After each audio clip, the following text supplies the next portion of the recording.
The Tipping Point with Mike Tipton is brought to you by Dubby. What is Dubby? Dubby is a clean energy drink that is made to give you focus with no crash, jitters, or angst like those other energy drinks have. They also have no maltodextrin fillers and don't use artificial dyes. Dubby contains vitamins, amino acids, a nootropic, and 150 milligrams of caffeine. Dubby's products are made in the USA in an FDA-inspected facility that strictly adheres to GMP manufacturing guidelines. All of the flavors are unique and custom-made by Dubby, and you'll never taste our taste anywhere else. The best part about it is they're affordable. Dubby's drinks come out to about $1 per drink, much cheaper than Starbucks or any of those canned energy drinks. To learn more, visit w.gg.com/discount/MRTipton33 and place your order today. Use promo code MrTipton33 and save today. Dubby Energy, be better. What's going on, everybody? I want to tell you about my new friends over at Cleverman. Visit them online at becleverman.com.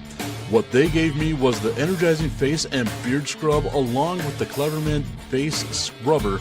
And trust me when I say this, the energizing face and beard scrub smells amazing. Combining it with the face scrubber, making sure that your boy was looking as good and sexy as possible, opened up a whole different sensation in my face that I haven't ever felt before. I felt so clean, so fresh, and so clean, like Outcast said, and it helped me feel like I was ready for my day. Make sure you visit them online at becleverman.com and follow them on Instagram at clevermannyc. The link is up in my bio if you want to check out all the amazing products they have. Visit them online, becleverman.com.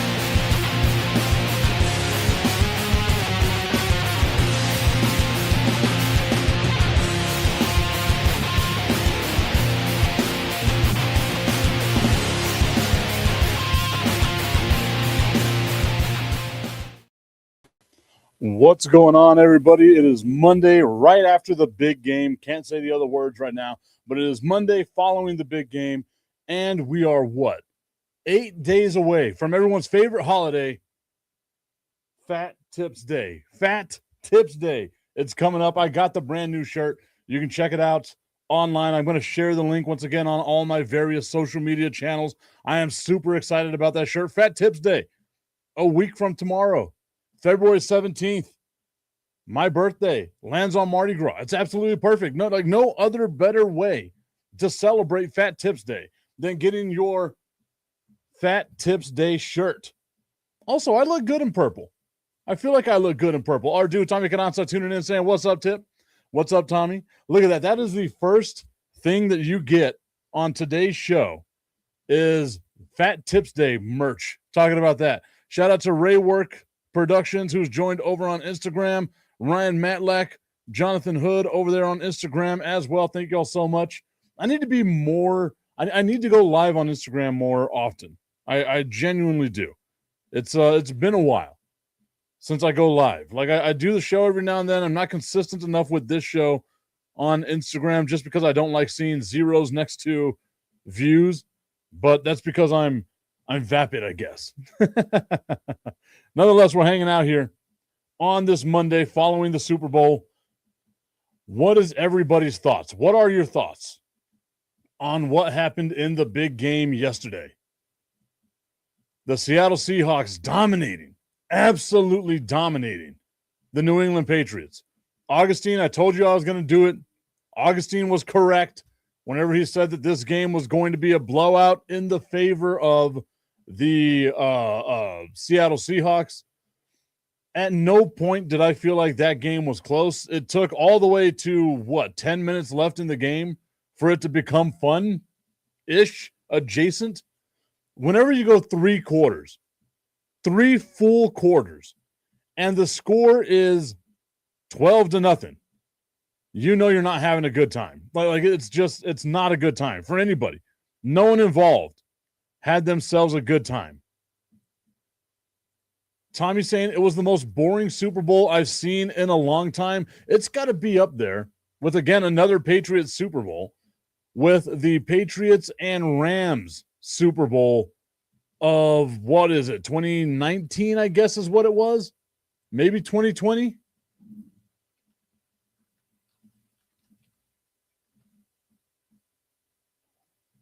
Yeah, 2019. Where the New England Patriots beat Jared Goff and them boys 13-3.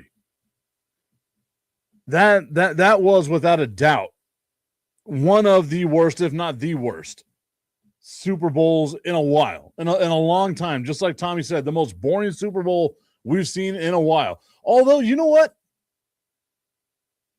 Now that I'm thinking about it, last year's blowout between the Eagles and the Chiefs was also pretty damn boring. So maybe you, dang.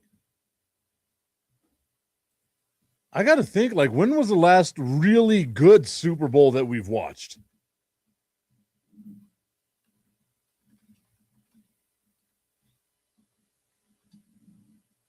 I'm going to be looking up the Super Bowl history scores right now. Tommy letting us know. Yeah, I'm going to do that. The Patriots had a cupcake schedule, and they avoided all the major players this postseason. They didn't deserve to be there. I don't, again, like the deserve to be there part, I might push back on, because you can only play the games that are in front of you, right? So they got there, and because they got there, in my mind, like, you kind of deserve to be there. They could have lost to Houston. They could have lost to Denver. You know, luck went their way, and they were able to ultimately win those games, get into the Super Bowl. I get what you're saying. It was a super easy schedule, and you're right. It did show last night. And we've been talking about this whole time, right? Like the last couple of weeks leading up to the Super Bowl, that's one of the things that we kept talking about, was whether or not this schedule would rear its ugly head. Because every single one of us knew it was soft. SAWFT, soft. But to say they didn't deserve to be there, like, I don't know, man. Like, I feel like anybody that would have gone, like you could say, especially out of the AFC, you can say they didn't deserve to be there, right? Like if Denver had made it, they didn't deserve to be there because of the exact same things that you're putting right now, right? No Mahomes, no Allen, no Lamar, no Burrow, no none of that. It was a cupcake schedule for the New England Patriots. I agree with you 100% on that aspect of things. However, you got to win the games that are in front of you in order to even get there, right? So for me, I guess that word deserve, you know what I mean? Like that's a tough one, because you're saying that you'd rather see Buffalo versus Seattle. Shit, dude, Buffalo don't deserve to be there either. Buffalo was a garbage ass, underachieving ass team. In my humble opinion, I should say. I guess in the history, the pantheon of things. Kansas City, San Francisco, Super Bowl 58. That was a good Super Bowl. The Chiefs in Philadelphia, that was also a good Super Bowl in 2023, 57. Rams in Cincinnati, that was good. The Buccaneers beating the Chiefs for that first Super Bowl, Tom Brady's last Super Bowl, that one was bad. That was bad from the get-go. The Chiefs versus San Francisco, if I'm recalling this correctly, the Chiefs dominated that game for the majority. San Francisco was able to get a couple of garbage points at the end. Maybe I'm misremembering that. I'm going over the list right now. Let's share the screen. Going over to ProFootballReference.com. There we are. Looking at it right now, and I am highlighting the games that were fun, right? Because like we had this game last night, the most recent Super Bowl, and we know that game was absolute garbage. Not worth watching. Garbage water from the top to the bottom. Last year's Philadelphia-Kansas City game, that was absolutely terrible as well. The 2 Kansas City Chiefs Super Bowl wins, those were fun. The Rams and Bengals, that was a super fun game. Coming down to the last drive, the no-look pass from Matt Stafford to Cooper Kupp, who won the MVP that year. The Chiefs being dominated by Tampa Bay, that wasn't fun. San Francisco and Kansas City, maybe I'm just thinking about it for myself because I don't remember that one being fun. Like, I just remember that one being kind of boring as well, but maybe it's because my hatred of the San Francisco 49ers. Maybe y'all can help me out with that one. That also feels like one of those lost Super Bowls, despite the fact that it was Patrick Mahomes' first Super Bowl. The Patriots and the Rams, we already spoke about that one. That had to be the most boring game in Super Bowl history.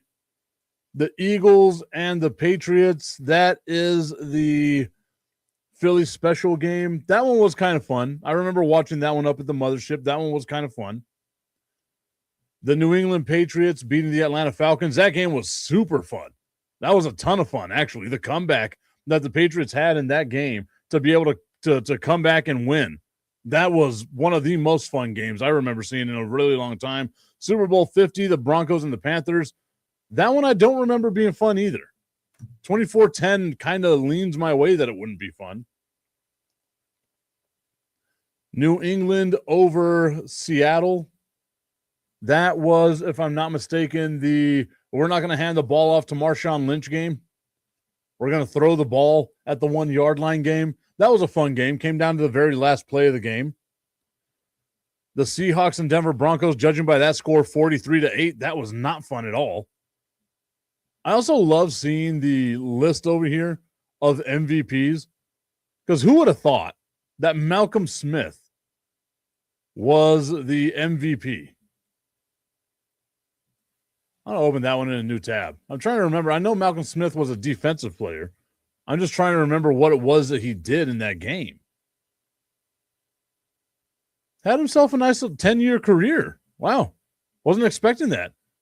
Even played with the Dallas Cowboys for a little while. 2 games with the Cowboys. Huh.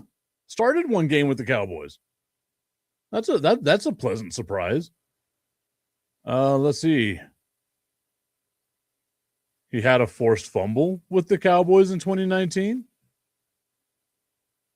5 total tackles with the Cowboys in 2019. Hey, yeah, that was a good one. Tommy's saying Pittsburgh versus Dallas. Oh, wait, that was 30 years ago. Shake my head. I don't know if you saw what I did yesterday either, Tommy. I wore my 1995 throwback jersey representing the 75-year anniversary of the NFL. I wore that one with Troy Aikman on it, which to me was perfect, right? Just absolutely perfect. Tommy Cananza asking who for Malcolm Smith as the MVP. I agree 100%. I 100% agree with you on that one. Who the hell remembers who the hell Malcolm Smith was? I've got to see what he did in this Super Bowl, but I'll have to look that up at another time. We're not going to do that right now. But like I said, we're looking at a lot of these Super Bowls, and it feels like a handful of them have been fun games, but the majority of them weren't fun games. Right, like going back to 2008, the Colts dominating the Bears. Like, I don't remember that one being fun at all. I remember the New Orleans one being fun because of the onside kick, but I don't really remember it being fun outside of anything else. New England with their 3 Super Bowls where they won by a field goal. Tom Brady being the MVP a couple of times. Deion Branch being the other MVP. Dexter Jackson being the MVP for the Tampa Bay Buccaneers when they absolutely thrashed the Oakland Raiders at the time. God, that game. I remember watching that one. That one was not fun to watch at all. The Patriots and the Rams, that was a good one. That was a really good one. Anyway, I'm getting like way too nostalgic now. We'll stop sharing that part of the screen. It was a just absolutely very boring Super Bowl game. And it sucks because that was the crescendo of the season, right? Like we sit there all year long, 6.5 months or however damn long it is. We sit there waiting for this moment, only to have that turd dropped upon our chest. That was that particular game in the Super Bowl. It just wasn't, I don't know, it just wasn't fun. Not fun at all. News coming out of the NFL right now. Raiders officially announced their new head coach in Clint Kubiak. According to ESPN's Adam Schefter. Want to make sure that's who it is. Yep. Adam Schefter, the Las Vegas Raiders officially announced that Clint Kubiak is now the team's new head coach. The Raiders are giving Kubiak a 5-year contract. A source told ESPN's Adam Schefter. The team posted the video on Monday evening of Kubiak and his family arriving in Las Vegas and being greeted by Raiders general manager John Spytek. The team will introduce Kubiak at a news conference scheduled for Tuesday afternoon. Look at that. You go from winning a Super Bowl to being the new head coach of the LA Raiders. That's got to feel good, I guess. Tommy's saying, hey, at least I liked the halftime show. I thought the halftime show was great. I loved it. I absolutely loved it. Maybe that's a different topic for another day. I'll talk about that one a little bit later. The audience or lack thereof at the Turning Point USA show. That one was just, you should be embarrassed of yourself. If you were watching that, you should be embarrassed of yourself, and you clearly put no seasoning on any of your food. No one should be eating at your house, you flavorless fuck. The toilet paper USA, that's what it felt like. Oh man, I saw like the highlights of it, and it was just like, you ever get secondhand embarrassed for people? And like, I'm one of these people, you get what you deserve types, you know what I mean? Like you act an ass, you get kind of what's coming your way. But man, like a secondhand embarrassment I felt. And then for the headliner to not even be singing their own, whatever, I'm just some guy. What do I know about all these things?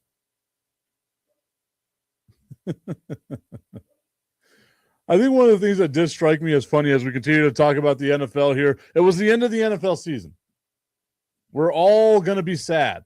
Tommy's saying 5 million views versus 130 million, and that's just 130 million that they know of, right? Like it could have been so much more. I think at the end of the day, it's going to be roughly 145 million. And maybe the other halftime show will increase in its ratings as the trolls continue to just watch it on loop over and over and over in the background. I would not be surprised if those 5 million views came from just random ass places that no one really knows anything about, just showed up out of nowhere. But the halftime show, it was a good halftime show. I thought it was a great halftime show, to be honest with you. But maybe I am biased. Okay. Let me see this message that I have here.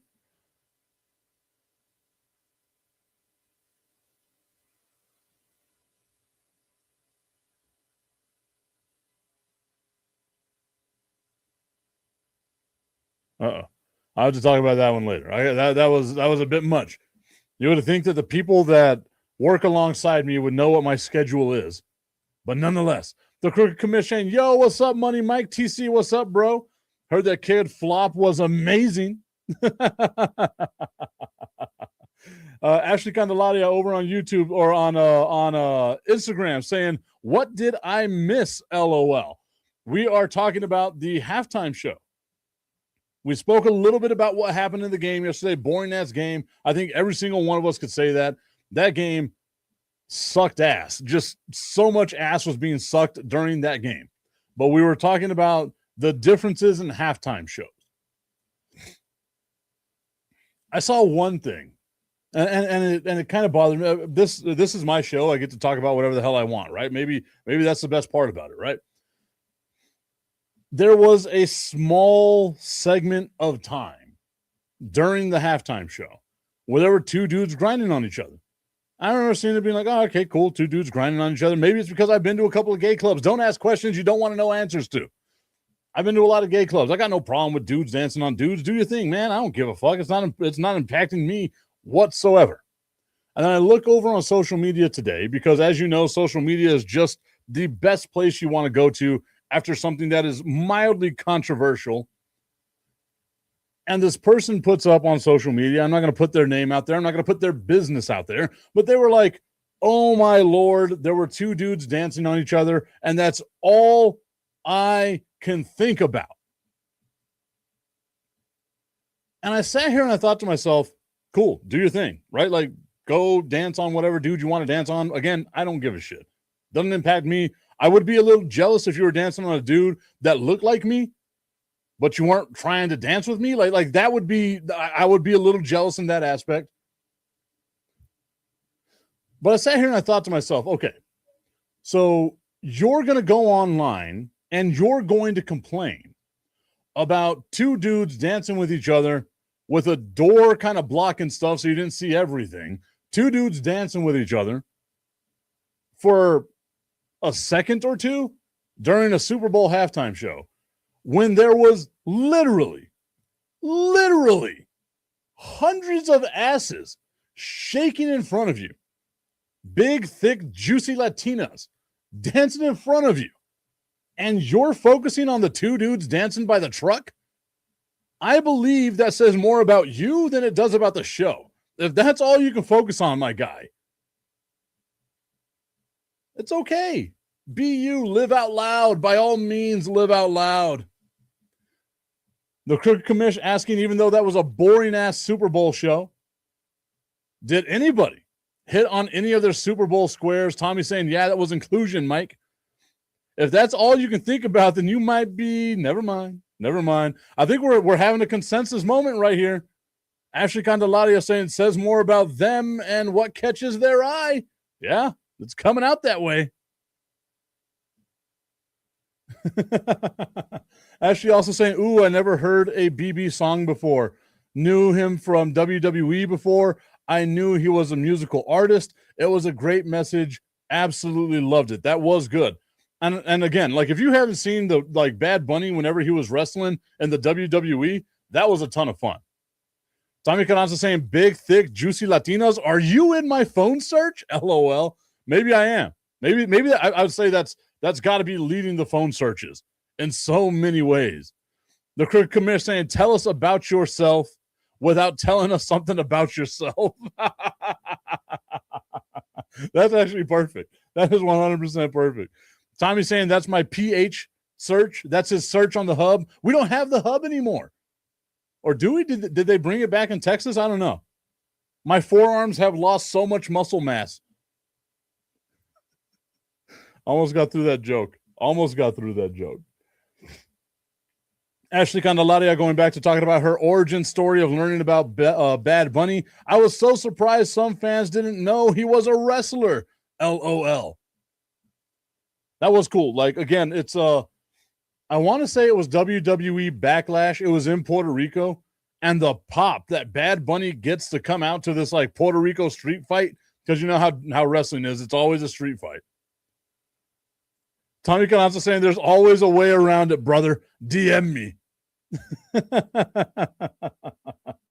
I mean, hey, you got to find a way. Where there's a will, there's a way. The hub, you will find your way to the hub. The beacon in the sky that is known as the hub that we haven't had in Texas for a while now. Maybe I build my forearm strength back up. Maybe that's what I got to do. We will find a way of doing it. Ashley laughing over on the Instagram page. Be sure to check out Talking About It with Ashley, one of the awesome shows that are out there talking about mental health. Myself and our guy Cujo from the Buzzed Podcast, we're on that show talking about our Super Bowl predictions and Ashley genuflecting, admitting that she was wrong in trying to say that Saquon Barkley was going to rush for 2,000 yards this season. I've been known to be drunk. There might be some alcohol in this right now. Who knows? I'm not going to disclose any of that information because you don't need to know, you nosy-ass bastards. But I have never been as drunk as Ashley saying that Saquon Barkley was going to rush for 2,000 yards in back-to-back seasons. Like, I mean, again, I appreciate the love and the support that you have for your Philadelphia Eagles team. I am not one to tell anybody anything about their fandom or their fanhood or anything of that nature. But what I will say is that was wild. Just absolute. We tried to talk you down from it too. Ashley saying, hey, I'm good. We did some good. LOL. Got some wrestlers sponsored. I did see that. I know we got Ivy Red sponsored.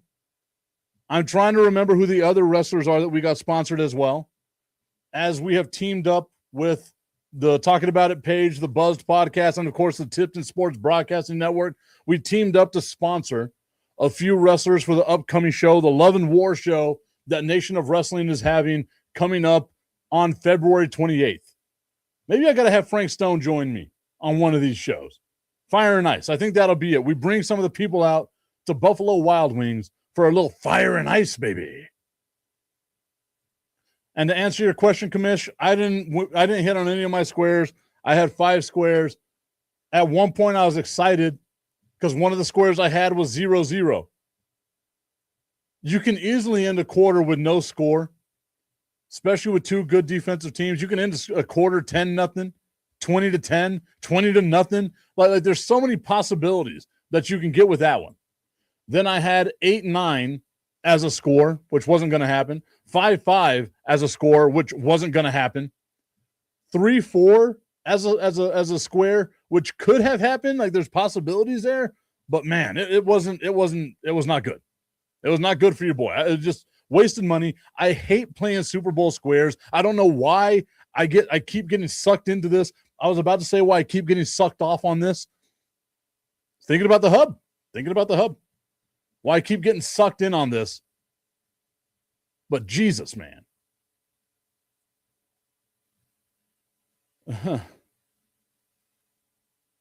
Ashley, is that his name? His name is Hershey J. Chemo. Is he really chemo, or that's the only way it can be is chemo? Sweet Caramel, I think it was the 4th. Sweet Caramel was the 4th. There we go. Augustine, I mentioned it earlier at the beginning of the show that you were correct in your assessment that the Super Bowl was going to be a one-sided ass whooping. The Crook Commish saying, yeah, I don't know how to get rid of the hub. Helps protect the children. Cock blockers.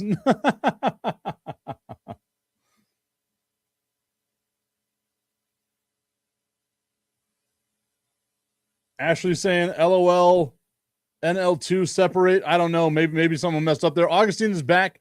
So the Patriots lost because of Vrabel, is what Augustine is saying. Oh, my God. Just comes in here with the hottest of takes. Tommy saying, I don't do squares. I always lose, LOL. Saying Vrabel got out-prepared. And, yes, a 14-pout win from Augustine. A 14-point win from Augustine. He was right. But you know what? You were wrong. You said a 14-point game. It was a 16-point game. So maybe you weren't right. I'm going to say you were wrong. Wrong. I mean, you were on the right track. We can say that. You were on the right track. And if you ever want to be on the best track, you got to get on that Just the Tip track. I just want to put the tip in. It's time for Just the Tip. That would make me uncomfortable. Promise that it ain't too much, but just enough. Just a tip. Just a tip. Just the tip. Just the tip. It's time for Just the Tip.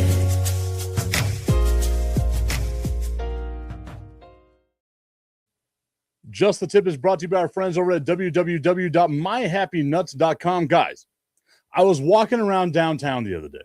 You know where I work, so I walk around downtown. You got to get your steps in when you're a big fat guy like me and you got your Fat Tips Day shirt on. Also, shout out Kamish. I don't know if you saw this, but the Fat Tips Day shirt is in. I was walking around downtown the other day. And as I'm walking through San Jacinto Plaza where there's all these trees, someone ran up to me and they're like, "Sir, you smell amazing. You smell like Paul Bunyan, like a sexy Paul Bunyan." And I stopped him right there and said, "Whoa, whoa, whoa, whoa, whoa, whoa, whoa, whoa. First off, thank you. Secondly, don't ever compare me to Paul Bunyan, because I guarantee you one thing. Paul Bunyan doesn't carry around the big wood that I do." And then I showed them my big wood body wash from www.myhappynuts.com. Their mind exploded right there in front of the whole world. I was about to be arrested for murder, but it didn't happen.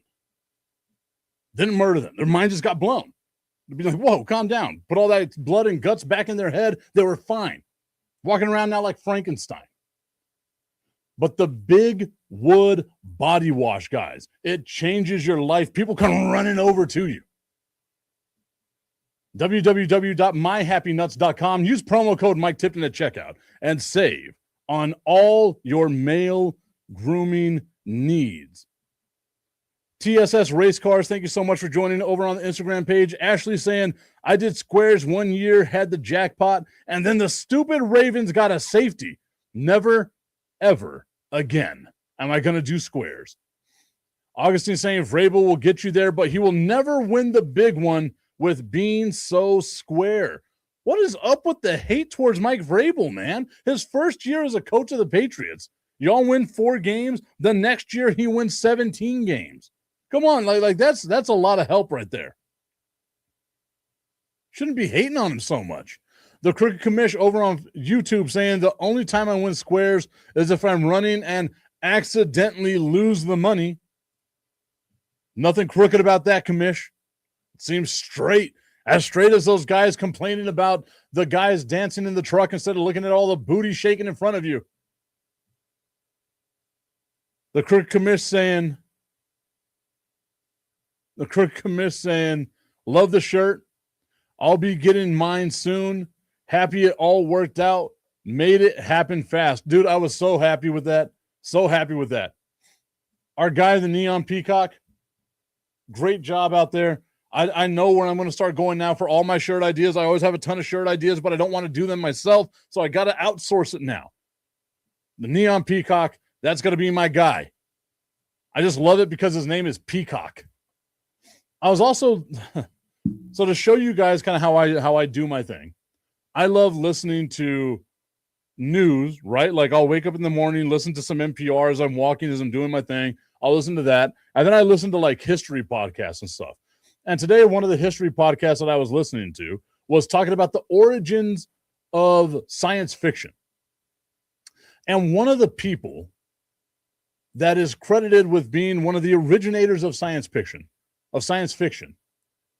is an author with the last name of Moorcock. If that was any one of our last names, we would be unstoppable. Could you imagine Anthony Moorcock, Michael Moorcock, Augustine Lescock,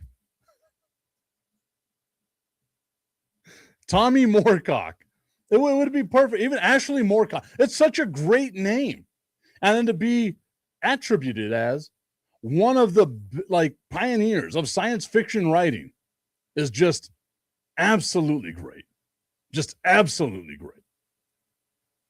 Augustine saying, "You're pronouncing that wrong. LOL. It's your deep desires. LOL."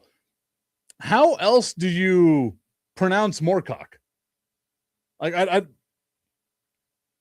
Moorcock? I don't understand. How do you pronounce Moorcock? No shit, right? Like Hubstars would kill for that name. I'm not going to say whether or not I did a search because I don't want my phone to get a virus. all types of viruses my phone would get if I did a search on that. But I feel like if there was an actor who was Michael Moorcock or something like that, then everyone would know, right? It's kind of like Johnny Sins, right? Like everyone knows who Johnny Sins is.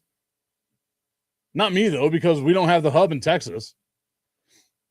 Augustine saying the correct way to pronounce Moorcock is Maspene.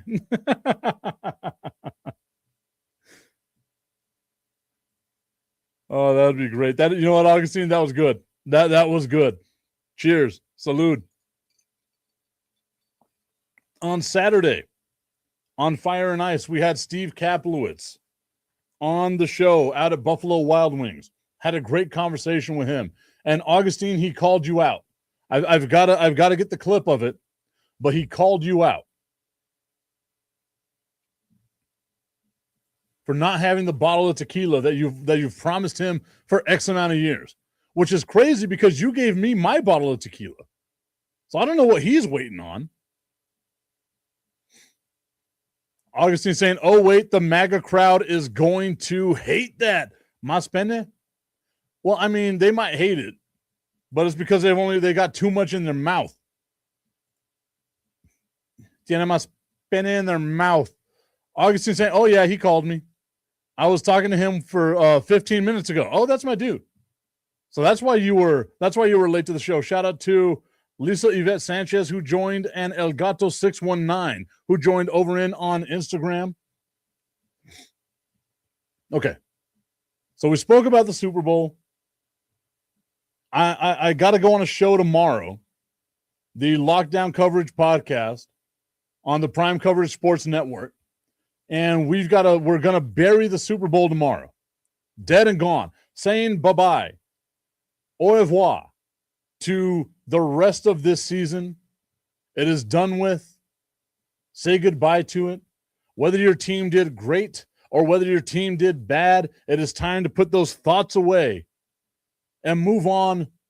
And hopefully next season will be better, unless you're a Dallas Cowboys fan, in which case it's probably going to be the same. And we're going to hate life even more so. And the offense is going to take a horrible shit. And the defense is going to be great because we can't ever have two good things at once because we're the Dallas Cowboys and we absolutely suck at life. I'm not hurt, though. I'm not hurt at all. Augustine saying, is Lisa Yvette hot? She has a hot name. We've got to find a girlfriend for Augustine, like a real one, not one that he has to pay, but like a real one. Let's all just put our money together and we'll get Augustine love for the night. Just one time. Love for the night. Don't be blowing people in San Jacinto Plaza at lunch, you weirdo, is one of the comments that I've gotten so far. Ashley Candelaria saying, how about our USA curling team? They play tomorrow for gold. Hey, I am with it. Oh, no. Oh, no. Oh, no. You joined us. Yes, I am, because I feel like I said Augustine too many times and you appeared like Beetlejuice. you got two more of those. Just remember that. Well, I just wanted to come in because you're saying that you're only going to talk about the Super Bowl tomorrow. And I got way too much to talk about the Super Bowl, Tip. Way too much. And I stand by my statement. Mike Vrabel is a great, he's a great basic coach. What I mean by that, he's going to be a great, hey, guys, let's dive right, dive left, maybe a pass, maybe here, maybe there. But he completely missed the mark on preparing for that Seahawks defense. He would be a great defensive coordinator. But he wanted to play ball control against the Seahawks. He wanted to have a 5-step drop with Drake May. He can't do that. No. And I'm sorry, everybody, for butting in the show like this.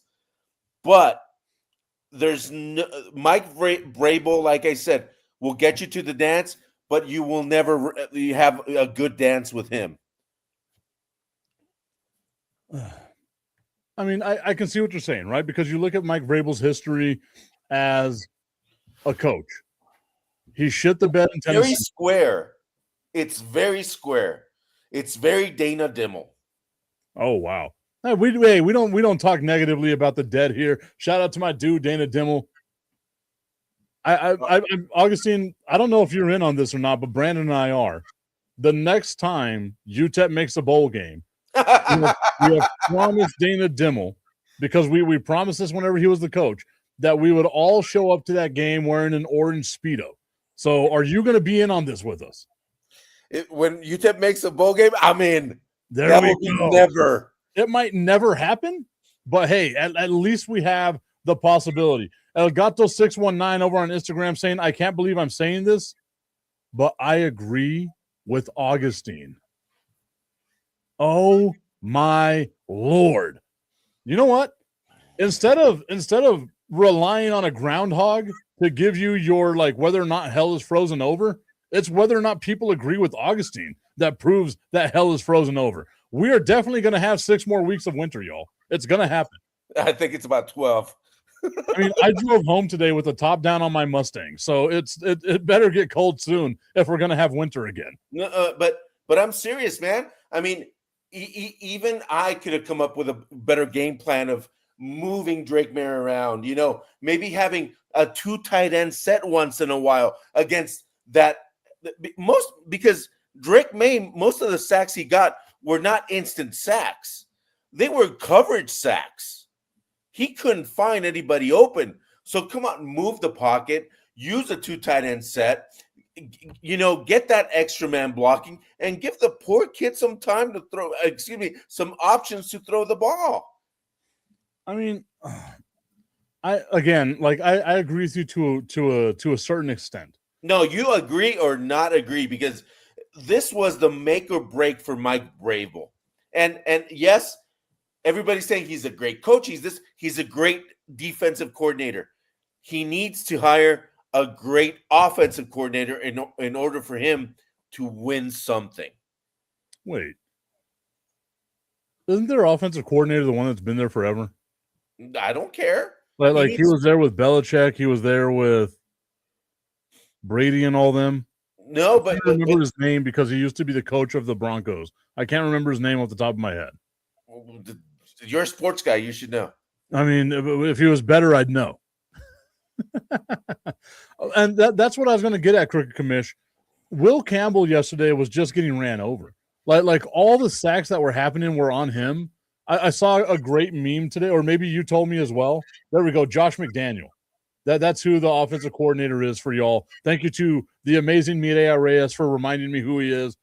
Fantastic. Thank you. Well, they didn't prepare. They had the wrong game plan. They were prepared. The Seahawks they brought more pressure than they normally do. And the Crooked Commission saying that too, like they brought the blitz at the right time. It's almost like they. I don't want to say it seems like they prepared. El Gato saying, Augustine, do you see these 2 teams back here or close to the ship next year?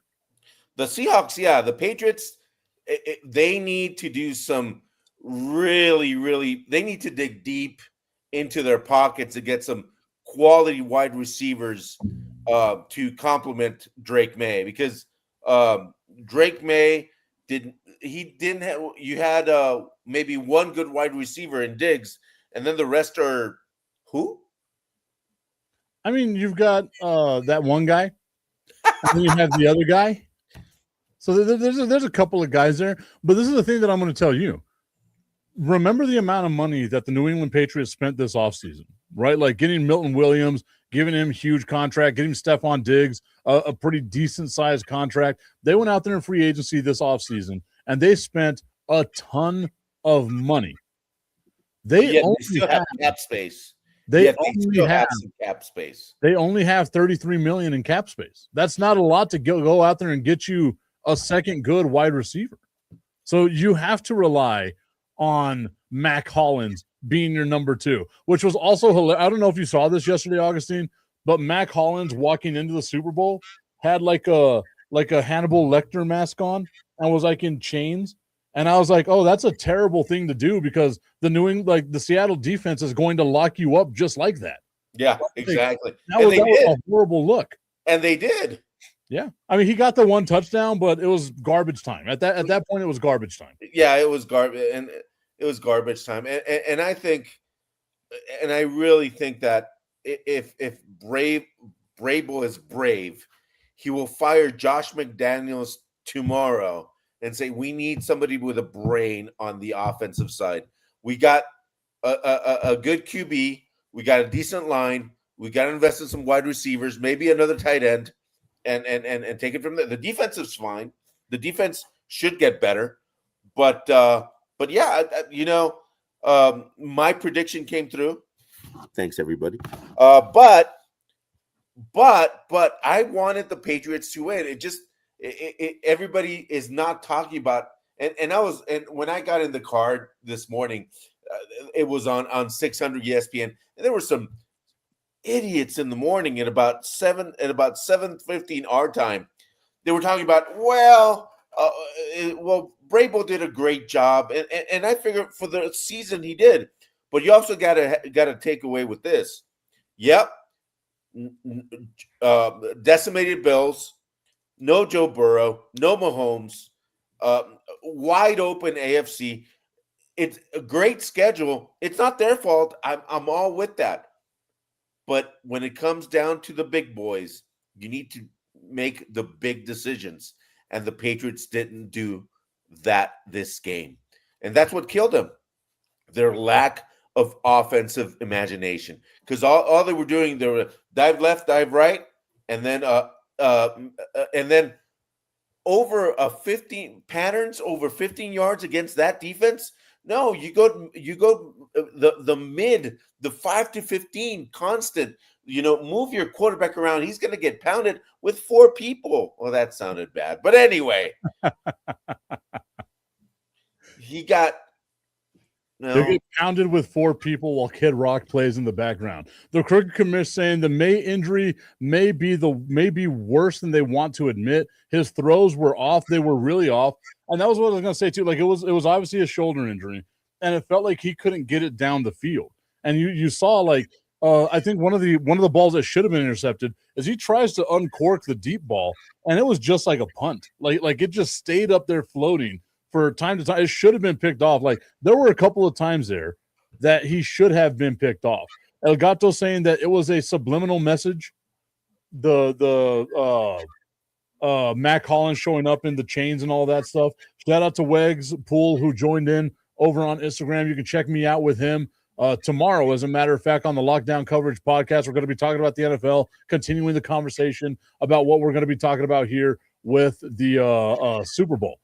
But to go back to what you were saying about like Mike Vrabel and the team, and I get it, right? You're a fan of the Patriots.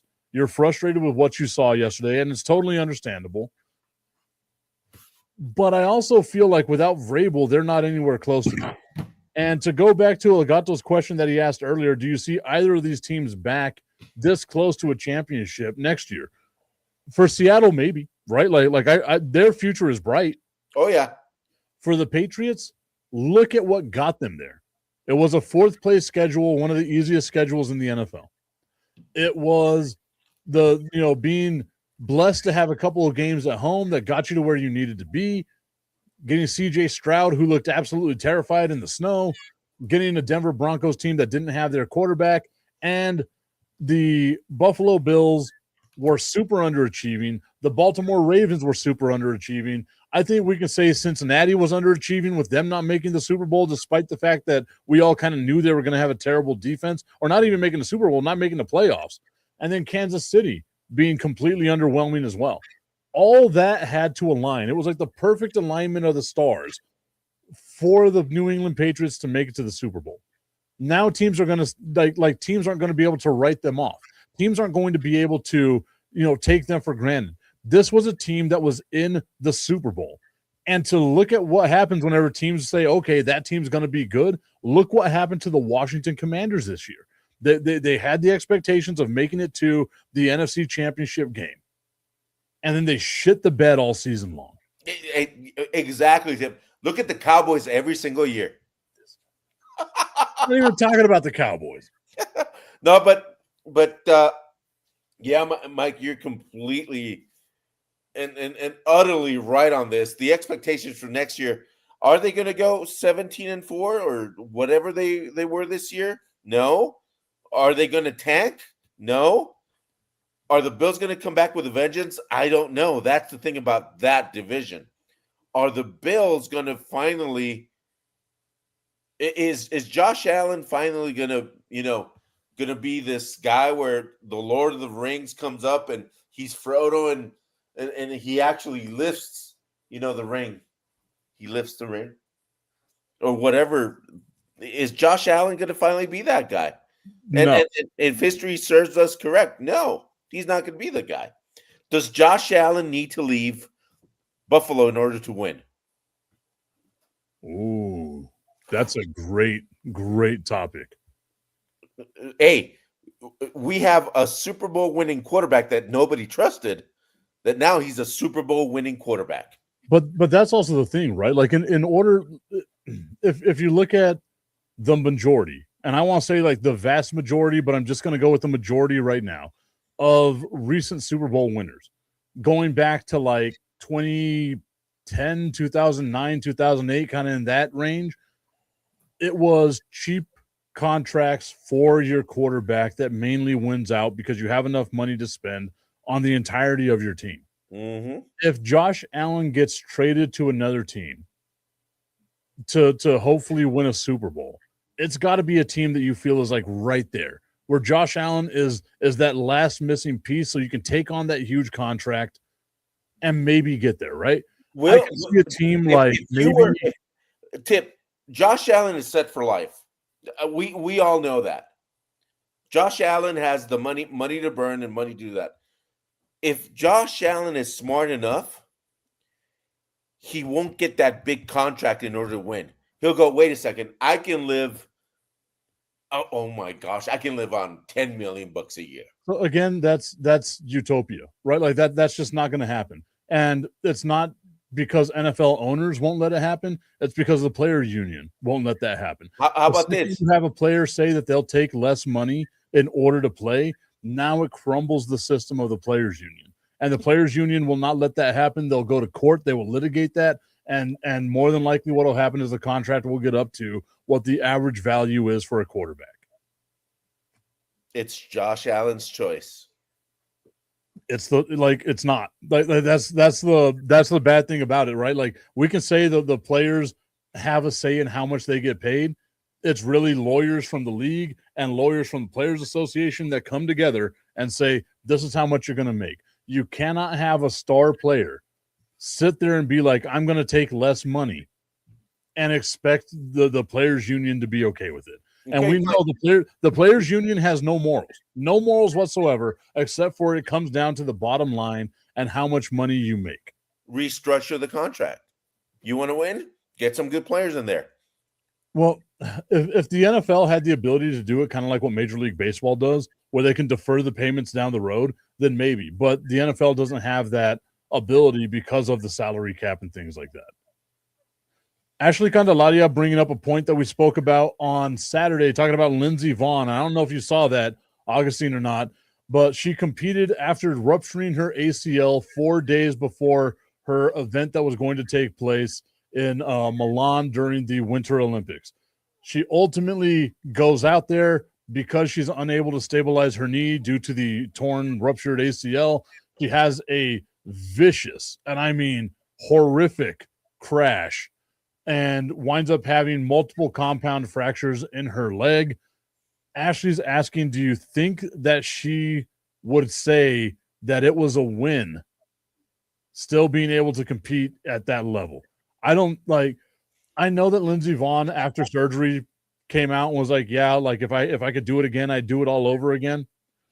I feel like that's the thing you say as an athlete. Being 41, 42 years old, trying to recover from that type of injury is like, that's not the way anybody wants to go out. No, that's her coaching staff should have said no. Simple. No. That's the coaching staff dropping the ball. That's like having yes men around you. Simple. That's having yes men or yes women. Sorry, people. Yes, people. Yes, people around you. Yes, individuals, because we don't know if they identify as people or animal. Yes, things. I mean, yeah, like I guess I'm torn on it, right? Because Good pun. Good pun. on one hand, you have the coaching staff needs to have the athlete's best interest in mind. End of the day, that's always what it needs to be. However, if you're that coaching staff and that athlete is saying, look, this is my last hurrah. I don't care how I go out. This is how I want to go out.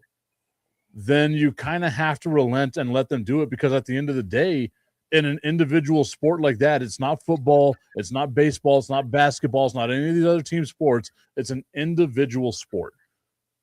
If you decide, yes, this is what I want to do as an individual, then you've got the coaching staff can't do anything. Like, they have to relent and allow it to happen. I will say this, it feels to me two different things. It feels very valiant while also being stupid. And it also seems very selfish because you took a spot away from somebody while you were injured who could have possibly made a name for themselves in this Winter Olympics. So now that person's got to wait 4 more years to even have an opportunity to do this. Hey, the whole country's waiting 4 more years, but that's a different topic. 3. But yeah, that it was very selfish of her to think like that. Yes, granted, it's the last hurrah and all that, but you got a torn ACL. Ruptured, torn. You got a big handicap. And if she was the actual elite athlete that we thought she was, she would have thought, yeah, I can't do it. Because at that stage of the game, Tip, it's not about competing. It's about winning. And she knew she could not have won. So sad what happened to her. I saw the replay. But she asked for it. That's what she got. Yeah, I mean, and that's where I feel like I should be more sympathetic, because you think of it like one of those types of stories, like, damn, like that sucks. Again, you don't ever want to see an athlete of any caliber have to end it because of an injury like that. Like, you want to see them go out on their own terms. Nonetheless, someone that's as decorated as what Lindsey Vonn is, but play dumb games, win dumb prizes. And this feels like the dumbest fucking prize you could have possibly gone after. Yeah, completely agreed. Because, like, again, I don't ski. I've snowboarded before, and I know the pressure it put on my knees. And as someone that's had knee surgery before, I cannot snowboard the way that, like, I would love to snowboard. I can't even skateboard, right? Like there's so much pressure that goes on your knees that way, and you need them. Not a board strong enough for that. Basically, what I do to I say that while eating tamales. I use a marble slab that's like a kitchen counter. That's what I use to snowboard. And I say all that while eating tamales. Hey, it's delicious. I'm sad that we got an extra look at your crotch. At least it wasn't your ass this time. It's not there anyway. Yeah, we know it's not there. That says more about you than it does anything else. It's resting from all the action yesterday. Oh, okay. There we go. All right, Augustine. I think that's the best way to end the show, because we're up against the clock anyway. So Yeah, we might as well end it right there. About my crotch, yeah. Yeah, Augustine. Once again, I appreciate you so much. I hope that was therapeutic for you, kind of cathartic. You were able to get that off your chest, your hatred of Mike Vrabel. Yeah. I feel like there's still more to come. We'll talk to you later, everybody. Now I'm terrified of what's going to be said. I hate you.